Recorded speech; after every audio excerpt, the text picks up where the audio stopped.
Go మాతాకి సమస్త సనాతన హిందూ బంధువులందరికీ ఈరోజు మనం నారాయణ్ ఖేడ్ పట్టణంలో ఆత్మీయ శివస్వాములకు స్వాగతం సుస్వాగతం అనేటువంటి బ్యానర్తో నారాయణ్ ఖేడ్లో శివదీక్ష స్వాముల వారి శోభయాత్ర జలాభిషేక కార్యక్రమంలో అంగరంగ వైభవంగా 500 మంది శివస్వాములు వారికి సహకరిస్తున్నటువంటి అనేక భక్త బృందాలందరికీ ఈ యొక్క శివరాత్రి సంబంధించినటువంటి శుభాకాంక్షలు తెలియజేస్తూ మా పేరు శ్రీ శ్రీ వీరధర్మజ స్వామి, అలాగే స్వామి శ్రీ దుద్యాల స్వామి వారు శివమణి గారు వారి యొక్క ఆహ్వానం మేరకు ఈ కార్యక్రమం రావడం జరిగింది.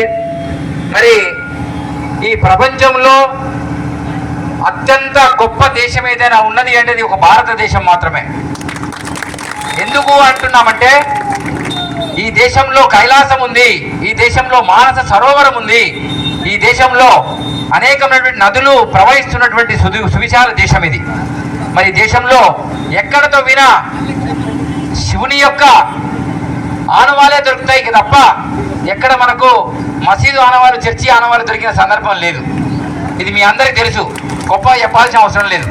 కానీ సాక్షాత్తు వీరబ్రహ్మేంద్ర స్వామి వారు ఒక మాట చెప్పారు, శ్రీకరమకు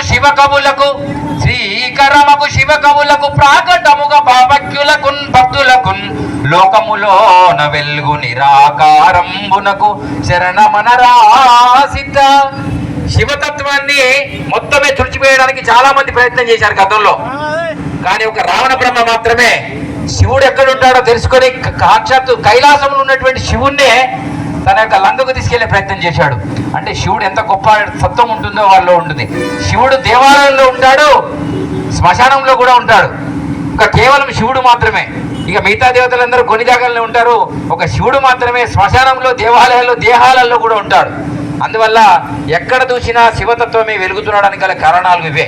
ఇకపోతే రెండో విషయం, మన భారతదేశంలో 150 కోట్ల మంది ఉన్నారు. ఆ 150 కోట్ల మందిలో ఒక 50 కోట్ల మంది ఈ మాలలు వేసుకునేటోళ్ళను, ఈ దేవాలయాలు కట్టేటోళ్ళని, ఇట్లా ఏషాలు వేసుకుని వచ్చే స్వామీజీలను చాలా మందిని ఏదో ఒక రోజు కనుమరుగు చేద్దామని ప్రయత్నంతో ఒకడు 57 దేశాలు సాధించింది ఒక మతం, ఇంకొక మతం 127 దేశాలు సాధించింది. మరి మనకు ఒక్క దేశం కూడా దిక్కు లేదు.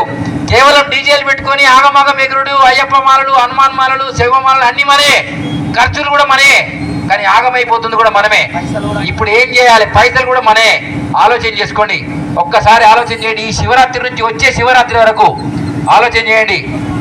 ఒక్క పొద్దు పట్టాలి, కేవలం హిందువుల దగ్గరనే కొనాలి, హిందువులతోనే మాట్లాడాలి, హిందువులతోనే పనిచేయాలి, హిందువుల యొక్క లక్ష్యాన్ని నెరవేర్చాలని తపనతో దీక్ష తీసుకోవాలి. అప్పటి వరకు ఈ దేశము బాగుపడదు. ఎందుకంటే